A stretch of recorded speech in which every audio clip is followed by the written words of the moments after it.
Welcome to the Kingspiration podcast. This is the place where you'll learn how to get unstuck and gain momentum in your life and business. Each week, we tackle the real aspects of entrepreneurship, personal development, relationships, and fitness. I'm your co-host, Ethan King, from Atlanta, Georgia, USA, entrepreneur, TEDx speaker, and best-selling author of Wealth Beyond Money. And I'm your co-host, Justin King, no relation to Ethan, from Cape Town, South Africa, entrepreneur, speaker, and business growth strategist. Our journey crosses continents and cultures, sharing wisdom and experiences to propel you forward. Welcome to Kingspiration. Let's start the conversation. Is it possible to be too ambitious, or is there really such a thing as an overachiever's mindset? And the reason that I actually brought this topic up with Ethan is I've been working with a coach. And one of the things that he recently said to me, we're unpacking quite a few things, and he said to me, Justin, when you're speaking, sometimes I just want to say to you, stop. And he said, the picture that comes to mind is this picture of a skimming stone that is just skimming for eternity and never just takes a chance to settle or stop and drop and settle into the water. And that can be driven by overanalyzing a lot of things, and ultimately also just always wanting to think, what's next? What's next? What's next? I can't settle yet. I can't drop yet because I haven't achieved X, or what are people going to think? And that has been on my mind a lot. And Ethan and I were just having a quick chat prior to hitting record on this. And we kind of caught in between around, well, is ambition bad? Can you be too ambitious? What is ambitious enough? It's an interesting topic. So, Ethan, I don't know what your immediate thoughts are on this idea of what does too much ambition look like, or is it possible to be too ambitious? Yeah, I think it's all relative, but if you look at the top performers in life, like those who reach the pinnacle, like Michael Jordan, the greatest of the greats, they put their passion for winning above everything. And there's even this scene in, if you watch The Last Dance on Netflix. I have. Yeah. But there's this one scene that really stuck with me where Michael Jordan I think the interviewer asked him a question about something related to sacrificing friendships in pursuit of winning. And Michael Jordan kind of teared up a little bit because he realized that he did put winning ahead, and he would even, he would not tolerate any mediocrity from his teammates. And that damaged some of his personal relationships, but that's just the price that he knew he had to pay because he wanted to win that bad. And he did win. He wouldn't be Michael Jordan if he didn't already have that attitude and that mindset. So is that too ambitious? I don't know. I think that's relative. Like, we need the Jordans of the world who are willing to do that. But I think it's worth looking at yourself and figuring out, are you willing to do that personally? Am I willing to do that in my own life? And do I have a goal that's big enough for me that I relentlessly want to go after, that I'm willing to sacrifice everything else, and at the expense of maybe sometimes my health, at the expense of sometimes my personal relationships, or at the expense of sleep? You have to really weigh these things. But I think if the goal is big enough, you'll do it.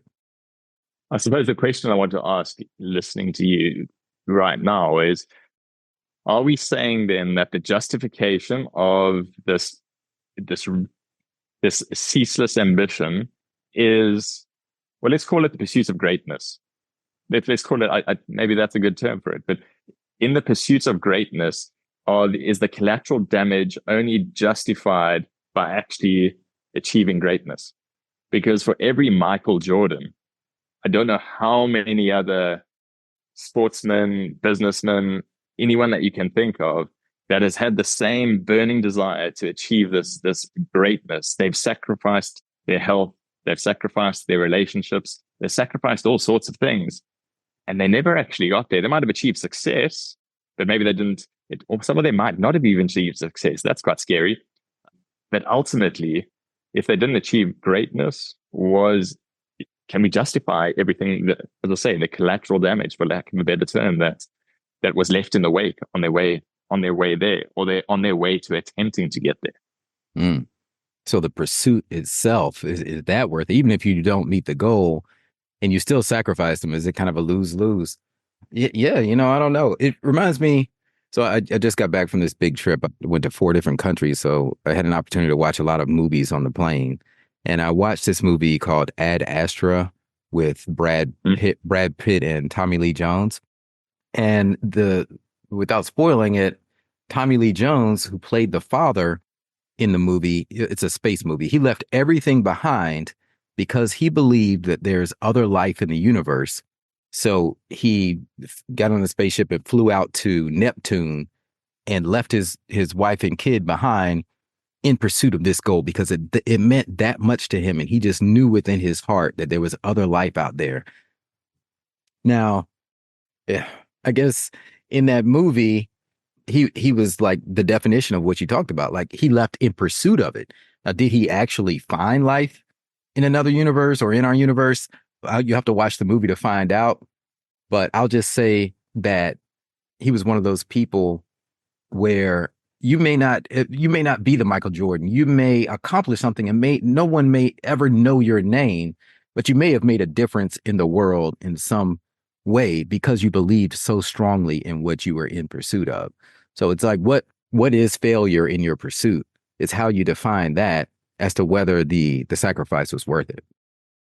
I think you made a very key point now, though. It's having absolute clarity on what it is that you are in pursuit of. Maybe that's the defining factor between the two. Because where it becomes unhealthy is if you are uncertain of what it is that you are sacrificing for, but you just know that where I am right now is not enough, or I am not enough. And I think sometimes maybe that's what it gets tied to. It gets tied to, so an achiever's mindset or an overachiever's mindset, or somebody who cannot settle and is always, what is next? What more can I do? Okay, I've just finished here's an example. I finished an ultra marathon. I ran it 2 years ago. A great time. It's 57 kilometers. Is the Two Oceans ultra marathon here in Cape Town. Ethan, you need to come and run it sometime. One of the most beautiful ultra marathons that you will do. I did just over 5 hours, which is a great time. As soon as I crossed that finish line, got my medal, I was walking away, and I was like, yeah, that was okay. But there are a lot of people that finished faster than me. There are a lot of people that have run longer distances than me. And that's that skimming story. Like that was just not able to even settle in that moment. I was already thinking, well, what's next? And if I'm very open and honest, it's got a lot to do with you attach it to your identity and your self-worth. So you've got this thought in your mind that I am what I do, or I am what I accomplish. And that I think is that struggle with that ceaseless ambition and never being able to settle. If I am what I do, or I am what I accomplish, or my self-worth is related to that. And then you lose sight of what are you actually trying to work towards, because it's nothing in particular. It's just this idea of just keep skimming for the sake of keep skimming, because I can't settle here. That's not good enough for me. Yeah, that self-awareness is key. So I think, I relate to the same thing with races. It's like I'm always looking at what I didn't accomplish. We have this race called the Peachtree Road Race. I think it's the biggest 10K in the world. 60,000 people run it every year on the 4th of July. And every year I run it. I think it's been my 16th year or something. But I always, out of 60,000 people, I don't consider myself a super fast runner. But when you get the results, I look at my place and I'm like number 3,000 out of 60,000. And instead of me thinking, wow, I was faster than 57,000 people, I'm thinking like, man, how are these 3,000 people faster than me? And I'm only looking ahead. I think that's kind of the curse of the ambitious. And me, you, probably anyone who's listening to this podcast can relate to that in some form or fashion. But I think that the key is to make sure we aren't driven to our goals solely because of competition and wanting to outdo someone else or by ego.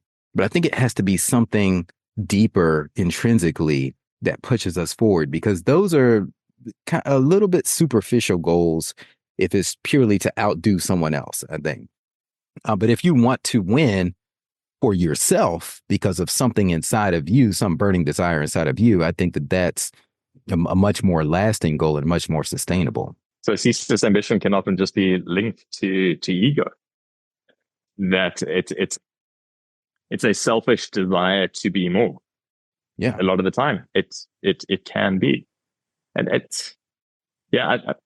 For me, it's a case of, I think anybody who struggles with this, and you'll know if you struggle with it. Another way that I heard it really well explained is you wake up every morning and your scoreboard has gone back to zero.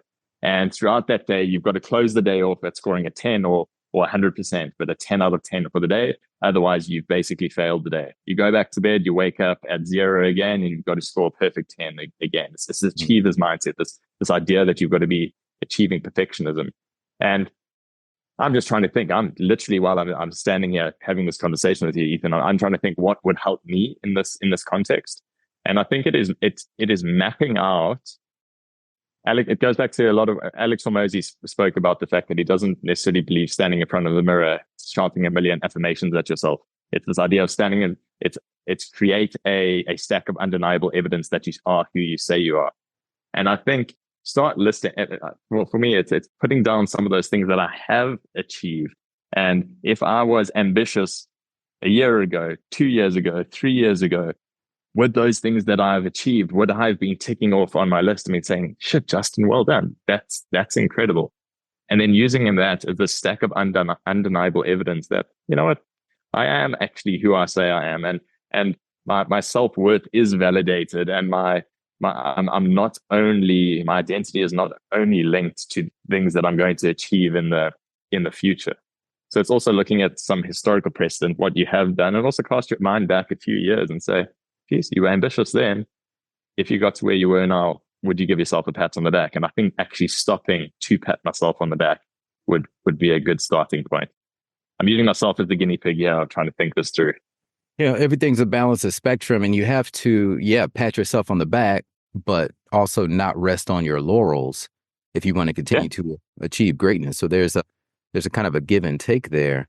And the way I handle that in my life, because it is hard for us to pause and reflect when we're constantly seeking more. And I don't think there's anything wrong with seeking more. I mean, that's where the greatest innovations in this world have come from people who want to seek more and achieve different peaks in life. But I've found that gratitude journaling, like starting out every morning with just writing down 3 things I'm thankful for, and then ending the day writing down 3 awesome things that happened that day. I mean, there's lots of gratitude journals out there you can get. I like the 5-minute journal. And of course, also my book, the Wealth Beyond Money Companion Journal, where I've kind of modified that and I have my routine. But gratitude is a big part of that. And because I think you need both. You need the appreciation of where you've come from, but you also need the intense desire to look ahead and keep striving forward. And to a point you said earlier, I think it's Rory Vaden who says, success is not owned, it's rented, and the rent is due every day. So that's, if we think it's owned and we achieve something in life and then we just, I made it, now I can kick back, you're not going to really continue to be successful because it fizzles out fast. Even with I monitor the number of steps that I get every day as part of my normal health routine. Right now, it's like 15,000 steps. Well, every day at midnight, that counter resets to 0. So the next day I have to hit that 15,000 again. And the next day I have to hit it again. It's not like I can just, run 20 miles one day and then be set for life. So you do have to, in any realm of life, that success meter starts over every day, and you just have to realize it's a constant grind, but you're also inching forward as you go. Do you think context, your stage of life, is a factor in this? And what I mean by that is young, single, in your 20s, massively ambitious, and you can burn the candle at both ends. You get married, family comes into play. At that point, does ambition become a team sport? And it's something that you've then got to consider, because you can't do what you were doing in your early 20s as an example. I'm just using that as an extreme example. But depending on the stage of your life, does it transition from an individual sport to a team sport if you have a family and a team that's going to be impacted by it? I think it's situational. Yeah, I think ideally if you do have a partner, it's great for your partner to be aligned with your ambitions and goals, because if you're too different, I know they say opposites attract, but if you're too different, like if your partner isn't ambitious at all and you are, then you're not going to really be aligned. Now, you don't have to be in the same business. Like my wife and I, we're in the same business, but you don't have to be. But I think that people should kind of be equally yoked when it comes to the ambition, or at least understand each other's level of ambition and be able to be okay with that, or else you're going to hold the other person back. But I do think that ambitions change. I mean, right now in my life, I mean, I still consider myself very ambitious. I mean, there's still nights when I pull all-nighters and, I'm burning the midnight oil. So, I mean, I feel like I'm still in my 20s. But also, my kids are getting old. Like both of my kids will be in the double digits this year. They'll be 10 and 14. And I'm finding myself wanting to spend more time with them and hang out with them and travel a bit less without them. I would just want to take them with me everywhere I go, because they're at the state at 14, typically in America at 18, you're out of the house. You go to college or university, you move on with your life. So I'm like, man, I only have 4 years with my daughter at home. So yes, it does affect the way I prioritize things, but it doesn't diminish my ambition. It just makes me kind of readjust things. Amazing. I completely resonate and hear you in what you're saying there. I think I'm going to bring this one home because my mind is still ticking over and I can ask a million more questions around this. I think the biggest thing with regards to ambition is just do your own little retro every now and again. So with regards to my ambition, like what is going well, what is not going well, and what could I do differently or better? And it's just checking ourselves every now and again to make sure that we aren't leaving necessarily a tail of distraction or collateral damage of people in your life. Because that's the biggest thing that so often happens is when you're overly ambitious, it comes at the expense of a lot of relationships. And that relationship can be with your family, friend, community, can also be at the expense of the relationship with yourself. So I think that would be the biggest thing. Just pause in your stride of ambition, just to do that little retro, just self-check what is going well, what is not going so well, what could I potentially do differently, and how is this impacting the relationships with people in my life and my relationship with myself currently? Yeah. And then keep going.